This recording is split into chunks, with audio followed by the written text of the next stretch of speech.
Good morning, everyone. It's Ben Buckner and Dan Bossy with Ag Resource Company in Chicago. It is Monday, May the 5th. We've got markets down across the board, including financial energy markets. And what we've talked about for a while is just this dry U.S. forecast. So what remains of the 2025 U.S. soybean and corn crops will probably get planted in the next 10 or 12 days.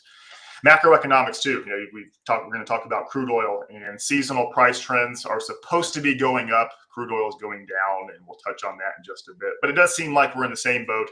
Supply premium being shed. There's a lot of macroeconomic uncertainty. So, Dan, what do you think this morning?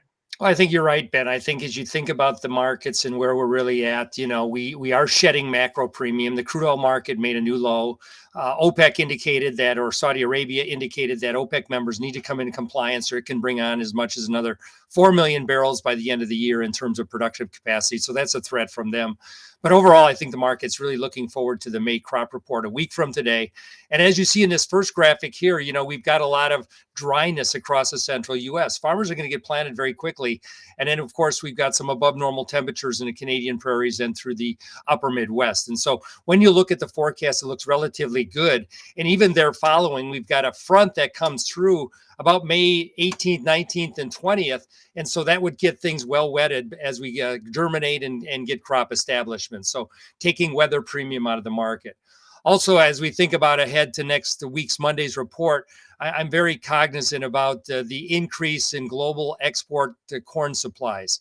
If we look at the United States and we look at, Argentina, Brazil, Ukraine, Russia, Paraguay, you add it all together, there's probably about another 42 million metric tons of corn that will be produced and competitive between those parties. So that's going to be pressuring the market longer term. I don't think this year you're going to have another Black Sea weather problem like we had last year. Then as you model this out and you start to think about corn stocks, whether it's in the U.S. or major exporters, we are turning it up sharply. So what was last year's bull is now going to be this year's bear, unless we have a weather problem. And so weather problems are not going to show until June or July as we get forward to pollination. And I think we're going to have very highly rated crops when we come into early June. So all of this leans negative on the corn market in particular.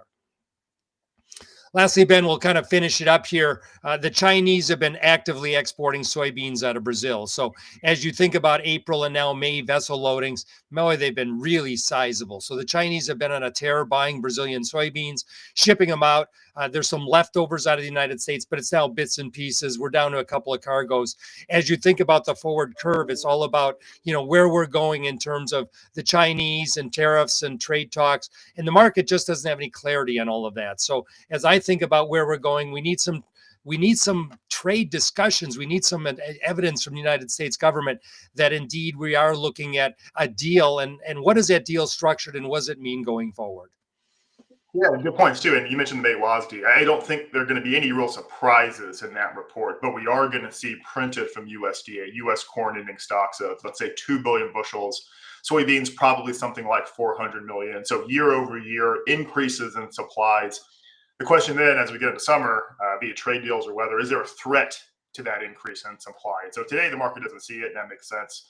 Does one develop? That's what we'll have our kind of radars tuned to over the next 90 days. So, yeah, Dan, I think we've got a kind of weaker market to start this week, and we'll see if we find kind of end user pricing Tuesday, Wednesday, but that's where we are. Do you got anything else? No, that's about it, Ben. We'll close it there. But the only other thing that's got my attention is the record short position in Chicago, Paris, and all the major wheat exchanges around the world. So there may be some covering in wheat, just on position squaring into the number. That's all I got, Ben.